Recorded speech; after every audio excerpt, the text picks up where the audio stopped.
발룡, 인수, 한의원 블로그를 통해서 알아본 히스타민과 뮤신에 대해서 말씀드리겠습니다.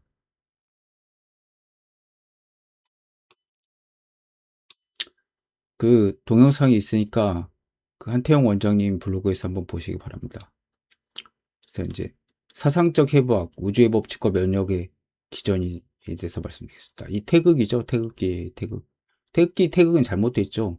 붉은색이 위에 있고 파란색이 아래에 있죠. 그럼 불은 위로 올라가고 물은 아래로 내려가니까 둘이 만날 수가 없는 거 아닙니까? 남북이 항상.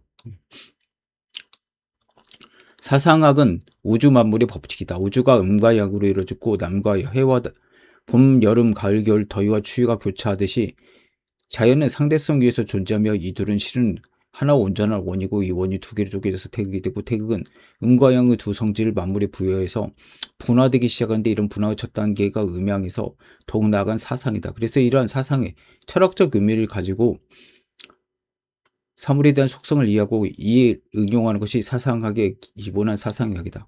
그래서 이제 추나추동으로 나누는 거죠. 항상 동서남북 항상 네 가지로 나눌 수가 있지 않습니까? 서양 점성술에도 이제 공기, 불, 물, 흙 이렇게 네 가지로 나누지 않습니까? 예, 그래서 12 뭐 황궁도가 있지만 그것도 셋씩 이제 쪼개질 수가 있는 거죠. 예.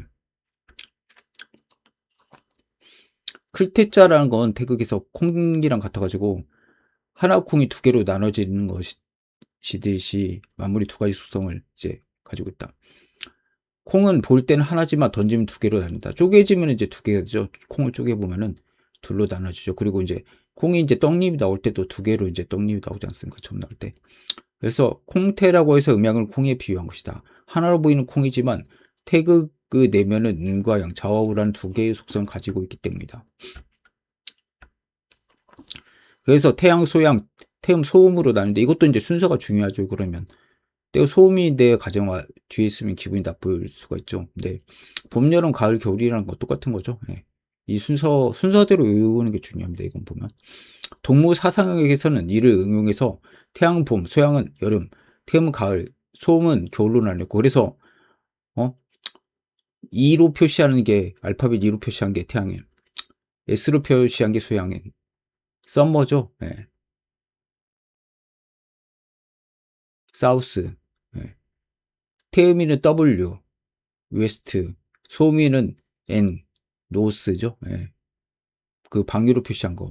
그리고 이런 사상분류 내면에는 솟구치는 목기를 가진 나무가 마치 위로 쑥쑥 뻗어올라 것이 직진하는 태양의 속성이다. 그 사슴 뿔이 똑같죠. 사슴 자체가 이제 태양성이고 또 뿔 자체가 이제 나무처럼 이렇게 뻗어나가는 성질이죠. 녹용. 분열하는 불처럼 화기를 가지고 사방으로 흩어진 힘을 표현한 상징인 소양의 속성, 양의 속성을 보고 이 형성이 이루고 있는 내면적인 힘을 오행의 기운을 빌어서 설명했다. 소양은 약간 옆으로 폭발적으로 횡승하는 기운이죠. 태양이 직승하는 거, 고개에 뻗어서 올라가는 것이라고 하면 소양은 약간 옆으로 이렇게 하는 거, 태양은 약간 위로 솟구치는 거죠. 그리고 가을처럼 수렴하는 금기를 가진 태음의 속성으로 안으로 내실을 기하고 모든 것을 잘 도닥거려서 수렴하고 사람 성격도 똑같죠. 예. 양의 분열 진정시켜서 다시금 수습하고 모으는 이노드 방향의 에너지를 태음으로 봤다. 그래서 이제 가을 기온이 이제 태음은 이제 실리적이죠, 굉장히. 예. 그래서 이게 되게 밝고 대신 이제 다른 타인들의 이제 마음을 잘 살피고 도파민이 발달돼가지고 이제 어떻게 보면 타인의 뜻을 좀 잘 맞춰주려고 하는 성격이 있죠. 예. 그리고 겨울처럼 꽁꽁 응결돼서 모든 것을 내부에 잠장하는 잠기게 하고 이제 거두는 거죠. 가을의 핵, 열매의 핵과 같은 씨앗이죠. 겨울 같은 에너지의 방향성이 완전히 응축된. 그래서 이제 태음인 속성은 이제 반강이죠. 옆으로 이렇게 슬쩍 떨어지는 것이죠. 태음이란 건 이제 함강이죠. 바로 떨어지는 거죠. 네. 소음 속성 가지고 삶을 설명했다. 그래서 소음 에너지를 일생 비우면 노인인 거죠. 어떻게 보면 겨울에 휴식을 취하듯이 노년에 일을 쉬고 휴식을 취하는 동면 에너지를 통해서 다음 생을 위한 준비를 하게 만든 것이 자연의 배려이다. 자연의 변화처럼 인체도 목화금수의 기운에 의해서 사상으로 분류되고 물질이나 사물이 모두 이에 따라서 분류된다.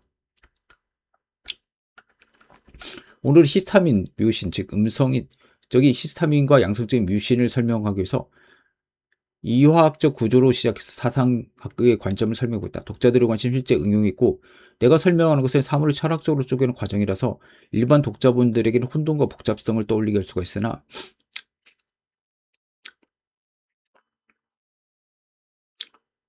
나는 사상을 공부해서 응용하려면 가장 뿌리가 된 철학적인 기본이 필요하기 때문에 후대를 위해서 또 공부하는 한의학도나 과학도를 위해서 다소 복잡한 글을 쓰는 것을 이해하게 된다. 이런 기초 없으면 응용이 다 어긋난다. 시중의 건강식품 온갖 병이 다 치료될 것처럼 선전하면서 좋다는 것은 다 뭉뚱그려서 약으로 만들고 근사한 표정을 하고 있으니 환자분들은 건강을 염려하는 분들에게는 호기심 대상이 되고 손이 저절로 가게 된다. 특히 뭐 인터넷으로 쿠팡이나 뭐 쉽게 주문할 수가 있으니까 쉽게 사게 되죠. 아이허브나. 예. 근데 보면은 쿠팡은 이제 성분 자체가 잘 드러나지 않더라고요. 저도 뭐 쿠팡 주주고 뭐 쿠팡 어 회원이긴 하죠. 뭐 와우 회원이지만. 예. 그래서 약간 아이허브가 좀 낫더라고요. 성분명이 잘 거기엔 드러나 있죠. 예. 요즘에는 너무 많이 체질에 따라서 섞어 가지고 건강식품을 선전 문구를 보면 나의 질환과 유사하겠고 내 이야기를 하는 것 같기 때문이다. 그러나 서양이 체질을 모르는 바탕에서 미시적인 구조로만 이해하고 좋다는 개념이 얼굴만큼이나 유전자가 다르고 내부의 동적 메커니즘이 다르게 움직이는 음양의 속성을 가진 환자분들에게 이런 약들이 혹은 도움이 되고 혹은 체질이 안 맞으면 오히려 독이 된다는 사실 명심해서 선택해야 되고, 이런 기준을 제공할 수 있는 것이 바로 사상학이다. 히스타민 하나 물질이다. 그 수용체가 여러 가지 있다. H1, 2, 3 수용체가 밝힌데 각각 하는 게 다르다. 앞에서 H1은 폐작용에서 일반적으로 감기나 콧물이 흐를 때 쉽게 약국에서 의사들이 처방한 것이 H1 블로커인 항히스타민이다. 그래서 일반인들은 항히스타민제 하면 콧물 감기약으로 읽다. H2 히스타민은 앞서도 잠깐 언급했는데 일반 대중은 잘 알지 못했다. H2 히스타민은 주로 위장관에서 음성인 살을 분비하는 데 기여하는 역할을 한다. 그래서 H2 히스타민 과다하면 장관은 산성도가 강해지면서 이것이 심해지면 소화에 부담을 주고 궤양이나 위염을 일으킨다. 그래서 H2 블로커는 소화관에서 제산제로 활용된다. H3 수용체는 일반인들이 잘 모르는 수용체인데 이는 오히려 히스타민 분비를 조절하는 역작용을 하는 것으로 간단히 언급하고 넘어갔다. 그런데 여기서 우리가 한 번 더 짚고 넘어가야 할 것은 H1 히스타민 수용체들이 폐나 기관지 점막에만 작용하는 것이고요. 뇌도 많아서 뇌의 각성을 돕니다. 중추신경이 흥분성을 일으킨다. 그래서 히스타민이 흥분이 되면 안 되죠. 의민들은 억제가 돼야 되죠. 가봐나 술 같은 걸 먹으니까 흥분되는 어 그런 커피 같은 것이 안 좋지 않습니까? 소음이 태우면은 억제되는 술이 좋죠. 예, 의민들한테는. 물론 이제 술도 예를 들어서 소민은 고량주 같이 먹는 이런 이제 독주가 뭐 필요하고 뭐 그런 것들이 있긴 하죠, 뭐. 예. 뭐 태음인 같은 경우는 뭐, 뭐, 뭐 뽕나무 술이라든지 뭐 그런 것들이 열매. 양은 봄, 여름으로 만물을 기르고 성장시킨다. 음은 가을, 겨울로 만물을 쇠락시키고 분해를 한다. 우리 몸에서 영양을 공급하고 산소를 공급한 적혈구는 이와 같은 양의 역할을 하는 것이다. 산소를 실현해서 몸을 활성화시킨다. 예. 저는 이거 반대로 생각했는데 이게 어떻게 보면 이 무국 선생님 말이 맞는 것 같습니다. 예. 면역계 백혈구 음의 역할을 하는 것이다. 농사를 짓는 게 아니라 인체 내에 이상이 생겼을 때 고장났을 때 세균이나 바이러스 이상물질이 침입으로 인체 공격을 당하고 점령당하면 이들을 가을 겨울처럼 말려서 죽여서 분해하는 것이 면역계다. 이 정도 이해했으면 이제 좀 여러분은 음과 양의 큰 틀에서 이를 이해할 수가 있을 것이다. 그러면 이런 음과 양은 항상 우리 몸의 어느 곳이라도 다 동작을 하고 있다. 농사짓고 열매를 따서 영양을 공급하는 것과 문제가 생기면 수리해서 청소분을 해서 리세팅을 시키는 것이 우리 몸 어느 세포에라도 필요하기 때문이다. 폐에서 면역계가 작용해서 외부 직접적인 접촉에서 공기를 빨아들여야 하는 폐는 수많은 미세물질, 세균, 바이러스가 침범할 수 있는데 이런 것들은 점막이라는 묘신이 양성이 보호막에서 세포 내로 침투하지 못하게 해서 양성적인 묘신의 역할이다. 예. 묘신이 양성적, 히스타민이 음성적이죠. 예.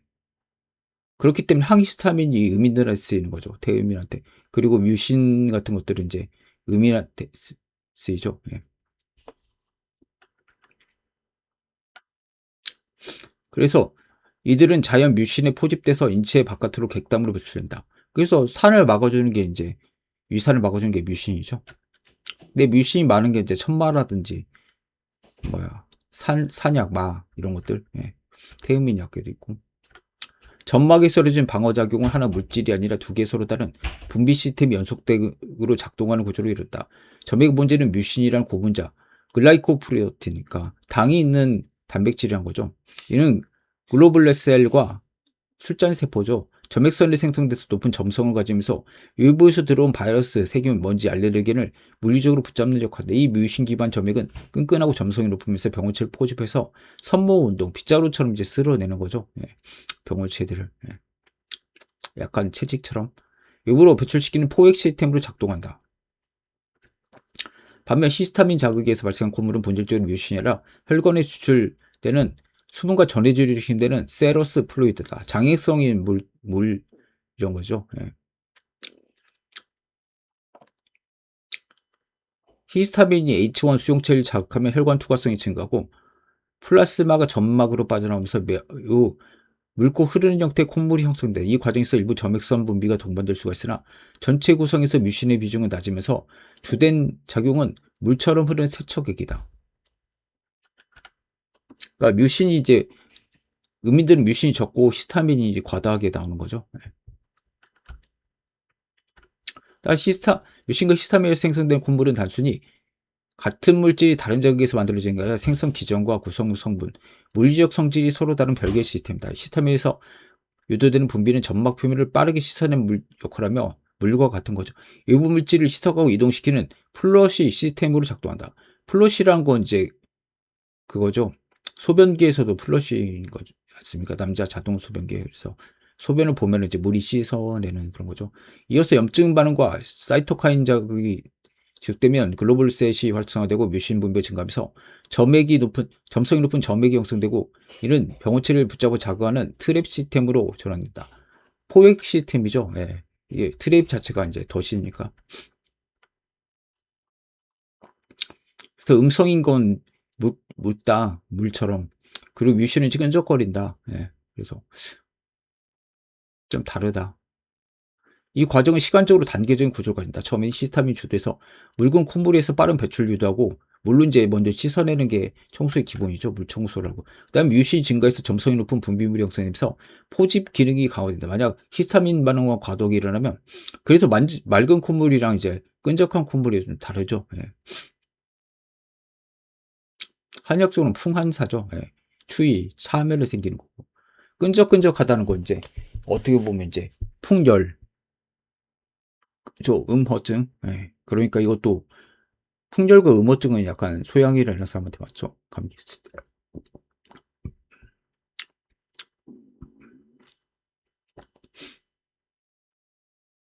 만약 히스타민 반응과 과도하게 나타나면 알레르기 비염과 같이 맑은 콧물이 지속된 상태고 뮤신 분비가 과도하거나 배출이 원활하지만 점액이 정체돼서 만성염증이나 축농증 같은 병리 상태로 진행된다. 근데 뭐 두 가지가 다 있을 수가 있죠. 뭐 그러니까 비염이 좀 심해지면 이제 축농증 자체가 만성 부비동염이니까 그 두개골 사이에 있는 이제 부비동 있죠. 저평동, 상악동, 뭐 전두동 이런 것들에 이제 고름이 차는 게 축농증이죠. 결국 점막 방어는 단일한 분비가 아니라 히스타민에 의한 수분 중심의 세척 단계와 뮤신에서 점성 포집 단계가 단계적으로 이루어진 이중 구조이며 이 시스템이 균형을 이루어서 정상적인 방어와 배출이 이루어진다. 여기까지 갔습니다.